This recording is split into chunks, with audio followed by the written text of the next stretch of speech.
Hey everyone, so we're continuing to talk about misbehavior, what it is and how we can handle it. And like I said in the first video, misbehavior is when our children are using their behavior to accomplish a goal, but they're going about it in a mistaken, annoying, unhelpful way. So I gave you the acronym in the first video: HALT, hungry, angry, lonely, tired, and we added in sick or scared in there. And that's not really a teaching opportunity. That's just a condition that needs to be met and your child will start behaving again.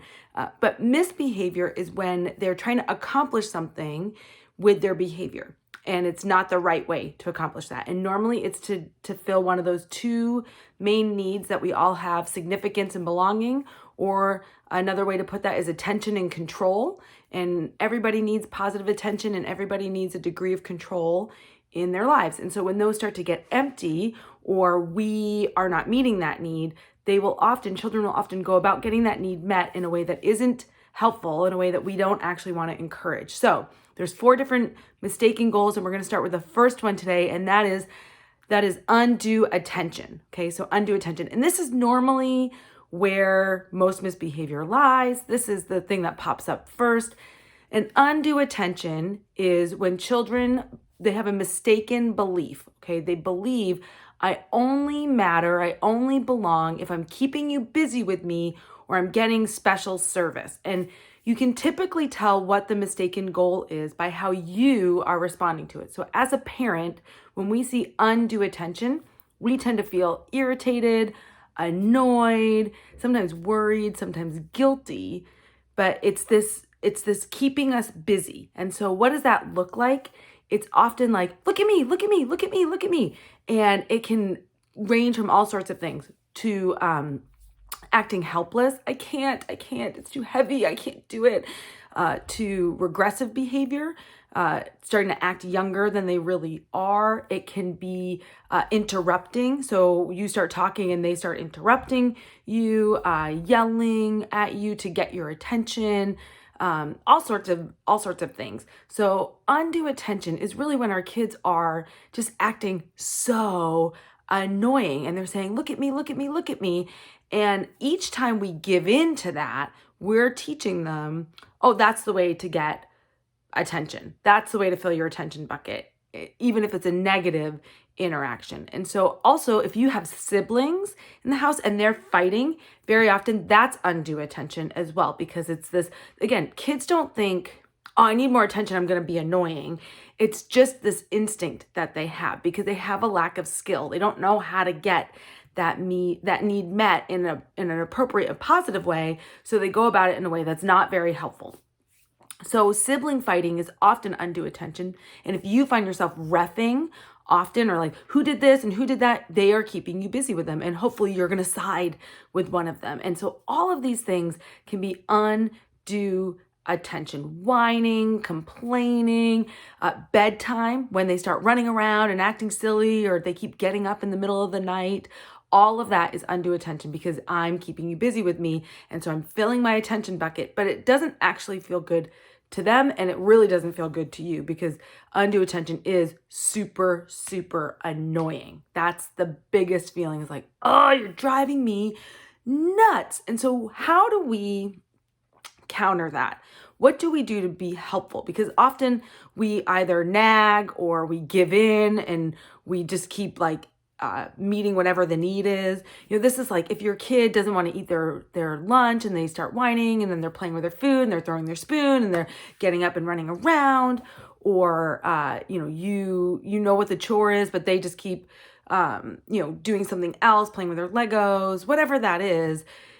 It's that like, why don't you just do what I say? So here's what not to do. Because often what we'll do is we give in the moment because it just feels like, oh, it's just easier. And then they either resume that same annoying behavior, they start whining about the next thing and complaining about the next thing, or they pick up another annoying behavior because they're keeping you busy with them. So if you're finding yourself constantly like hassled and harassed and moving around and picking kids up and telling them to wait, and that's undue attention. So what can we do to help solve that? Because what they're really saying is notice me and involve me usefully. And now let me say one thing about undue attention. it is not necessarily that you haven't been giving your children attention, right? Because if you're home with them all the time, you feel like I'm always giving them attention. They are around all the time. It's positive attention. Often they feel like their attention bucket is low, but very often it's also that their control bucket is low, and they need to see that they can make a positive contribution. So here's some things that you can do. One, the biggest thing is don't give into it. Don't give into it. If they can't tie their shoe suddenly, but you know they can, just walk away. And some parents get snagged by undue attention a lot more than others. Like for me, it's not that big of a deal. I feel like it's fine. You can be as helpless as you want.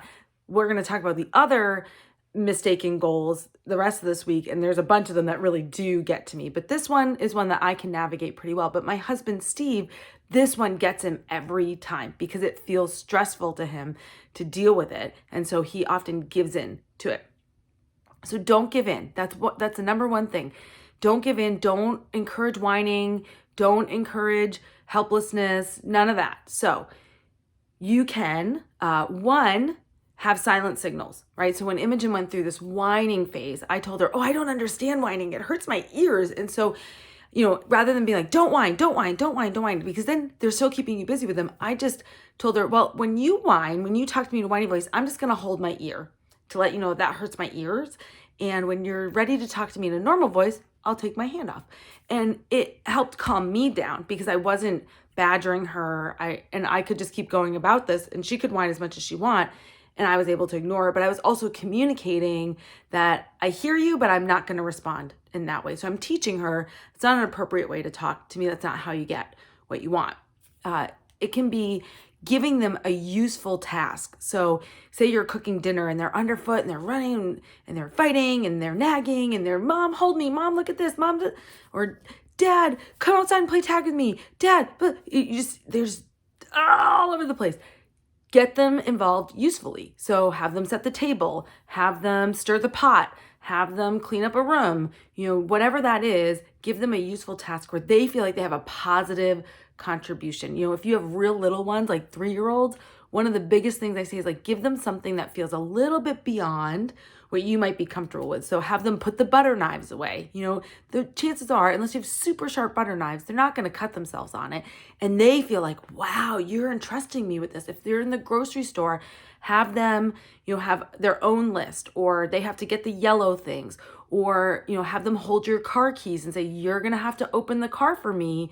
So give them a useful job, because you then are filling up their attention bucket and their control bucket without giving in to the negative. So silent signals, giving them a useful tool. And the other thing is just ignore it. Just ignore it. You can tell them once, I don't listen to that, or that's not the way to ask me, or you can put your own dish away, and then walk away, and don't keep coming back and don't keep reminding, because when you do that, again, you're feeding that attention cycle, that undue attention cycle. And then one of the biggest things, like the number one thing that you can do to help with undue attention, is what we call special time. And because very often we feel like we're giving our kids constant attention because they're around and we're talking to them, but we're often multitasking, especially those of us who are working from home. We're on our computer, we're answering an email, and then we're trying to do this, and then we're out in the backyard, and that actually feels so chaotic to them. They don't actually feel like they have your full attention. And so special time, really, children need 10 to 15 minutes of time that is scheduled, that's planned, daily if you can. If you have multiple kids, I would say, weekly, schedule it weekly with them. If you're parenting with another person, then you can trade off on it on the day. And in that 10 to 15 minutes, it's scheduled so they anticipate it. And then they get to choose what you do. You are completely available. There's nothing else. So they have your full attention, and they get to choose how you spend that time. And that also fills up their control bucket. And so when they're, whining or complaining, you can say, I can't do that right now, but I'm really looking forward to our special time tomorrow. I wonder what you're going to have us do. And the one thing I say is don't have a screen involved, because that doesn't actually have you looking at each other. It has you looking at something else. So I know for Imogen, for a long time, it was playing a game of tag. Right now, we're reading a book together. And so we schedule our time normally right before bedtime, where we just get to sit in the bed together and read this book and imagine and discuss it. So depending on the age of your child, it could be taking them for a drive. That's really good with teenagers sometimes, because they don't necessarily always want the face-to-face, but they want the side-by-side, or it can be anything. It can be drawing, it can be listening to music together, whatever they decide, a dance party. But 10 to 15 minutes, if you fill that attention and control bucket on the front end, and they know it's going to get filled, very often the undue attention starts to go down. It doesn't mean it goes away completely, because children will do what works, right? And this is the last thing I want to say about misbehavior is it always gets worse before it gets better. So if your kids have been whining and complaining and you found that you've been giving into that, and then suddenly you tell them, I'm not listening to whining anymore, they are going to ramp up the whining for a little bit, because that's what's worked. They'd figure, oh, you're not hearing me, I'll just turn up the volume. But they only continue behavior that works. So if they learn that you are serious, that you're not going to give in to whining or complaining, that you're not going to referee when they're fighting, then they will learn a different way. So Imogen went through a big whining phase, and she learned, and now she knows, and when she does whine, I say, that's not how we get things done in our house, so find a different way. So those are some tips on undue attention. If you have questions or comments, leave them below in this video, and I'll be sure to get back to you if you're struggling with a particular undue attention behavior that's just driving you nuts. I'd love to give you some advice, but that's the first mistaken goal. Tomorrow, we're going to talk about misguided power, and that's power struggles and challenging. And that's one, to be honest with you, that's where I get snagged. So undue attention isn't the one that really gets to me, but misguided power really does. So love to hear from you. Hope that's helpful. See you tomorrow when we talk about misguided power.